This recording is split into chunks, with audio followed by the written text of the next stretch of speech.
നിങ്ങളുടെ ഫേവറേറ്റ് സീരിയലുകൾ ടിവിയിൽ വരുന്നതിന് മുൻപേ സൺ നെക്സ്റ്റ് ആപ്പിൽ കാണാം. ഇനി എല്ലാവർക്കും മുൻപേ കാണൂ. ഇപ്പോൾ തന്നെ സൺ നെക്സ്റ്റ് ആപ്പ് ഡൗൺലോഡ് ചെയ്ത് സബ്സ്ക്രൈബ് ചെയ്യൂ.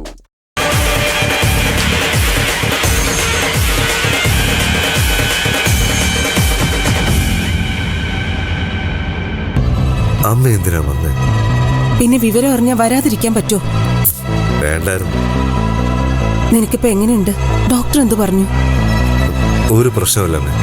വേണമെങ്കിൽ ഇന്ന് തന്നെ വീട്ടിൽ പോവാന്നാ ഡോക്ടർ പറഞ്ഞു. പരാതി കൊടുക്കാൻ മോനെ. എന്നിട്ട് ഇത് ചെയ്തവന്മാരെയൊക്കെ അകത്താക്കണം. കൊടുത്തല്ലോ, പോലീസ് വരികയും ചെയ്തു.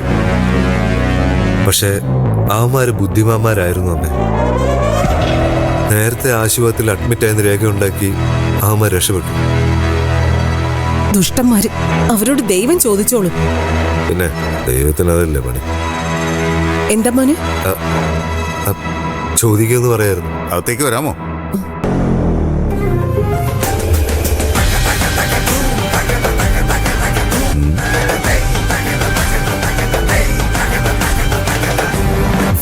Happy wishes. എന്തിന്? എനിക്കൊന്നും വേണ്ട. പേടിക്കേ. ഒരു വലിയ അപകടത്തിൽ നിന്ന് രക്ഷപ്പെട്ടു പോകുന്നതല്ലേ. സാധാരണ എൻ്റെ കയ്യിൽ നിന്ന് ഇടിവെടിക്കുന്നവരെ ഒരു 10-12 ദിവസം ബോധമില്ലാതെ കിടക്കും. ഭാഗ്യത്തിന് അങ്ങനൊന്നും സംഭവിച്ചില്ലല്ലോ. അപ്പൊ ഞാൻ പറഞ്ഞു ശാരദ് ഒരു ഗംഭീര കക്ഷിയാണെന്ന്. അപ്പോഴാ ഡോക്ടർ പറഞ്ഞത് എന്നാ ഒരു ഒക്കെ കൊടുത്തേക്കാന്ന്. ഒക്കെ വേണ്ട, അടുത്ത തവണ റീത്ത് കൊടുക്കാന്ന് ഞാൻ പറഞ്ഞതാ. ഈ ഡോക്ടർ സമ്മതിച്ചില്ലെന്നേ. റീത്ത് കൊടുക്കേണ്ട സമയത്ത് റീത്ത് കൊടുക്കാന്ന് ഡോക്ടർ പറഞ്ഞു. പിന്നെ ഞങ്ങളൊന്നും ആലോചിച്ചില്ല, ഒക്കെ ആയിട്ട് നേരെ ഇങ്ങോട്ട് പോകുന്നു. വാങ്ങ ശരത്തേ. അയ്യോ വാങ്ങമ്മേ. വാങ്ങുന്നേ. ആ കണ്ടോ, അമ്മയ്ക്ക് വിവരമുണ്ട്. അപ്പോ എന്തിനാ വന്നെന്ന് വെച്ചാ, മേലാൽ ഇപ്പൊ കാണിച്ച പോലത്തെ തൊട്ടിത്തരം കാണിക്കരുത്. കാണിച്ച ബൊക്കെ മാറി റീത്താകും.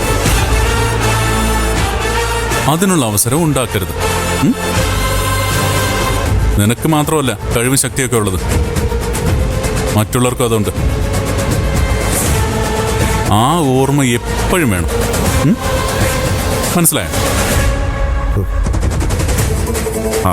മനസ്സിലായി കാണും.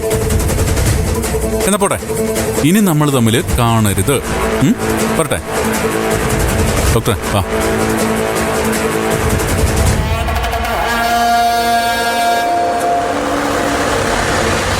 നീ എന്തോ കുഴപ്പം കാണിച്ചു എന്ന് പറഞ്ഞല്ലോ അവര്. അതെന്തായിരുന്നു? നിങ്ങളുടെ കൂടെ നിന്ന്, അല്ലാതെ വേറെന്താ. ഇത് കൊട്ടേഷൻ അല്ലെന്നെ, സിദ്ധു അതിന് പിന്നില്. എന്ന് വെച്ചാ ദേവിക. തൽക്കാലം ഞാനത് വിടുന്നു. ആർക്ക് വേണ്ടി? നിങ്ങൾക്ക് വേണ്ടി, നിത്യക്ക് വേണ്ടി. അല്ലായിരുന്നേ കാണായിരുന്നു. ഈ ആശുപത്രി ഇപ്പോ ചോരക്കളമായനെ. ക്ഷമിക്കുന്നതാ മോനെ എപ്പോഴും നല്ലത്. അവർക്ക് നഷ്ടപ്പെടാനൊന്നുമില്ല, നമുക്ക് അങ്ങനെയല്ലല്ലോ. ഞാൻ പോയി ഡോക്ടറെ കണ്ടിട്ട് വരാം.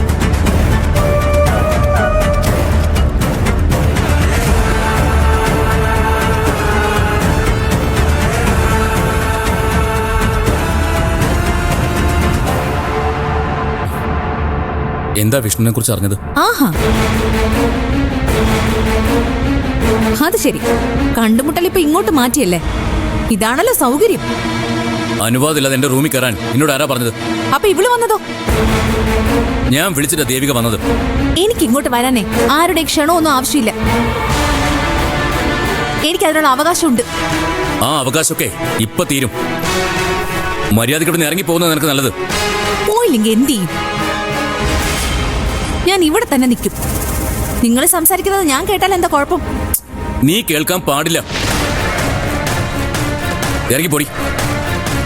എടി ഇറങ്ങിപ്പോവാൻ. ഇല്ല, ഞാൻ പോയില്ല. എടി ഇറങ്ങിപ്പോടി. പോയില്ലെന്ന് നിന്നോട് പോകാൻ പറഞ്ഞേ. സിദ്ധു വേണ്ട. സിദ്ധു വേണ്ട. സിദ്ധു ചന്ദ്ര അവിടെ നിന്നോട്ടെ, നമുക്ക് പുറത്തിറങ്ങാം. എന്തിന്? ഇത് എന്റെ ഓഫീസാ. നമ്മള് ഇവിടെ തന്നെ ഇരുന്ന് സംസാരിക്കും. ആരാ തടയാൻ പോകുന്നെന്ന് ഒന്ന് നോക്കട്ടെ.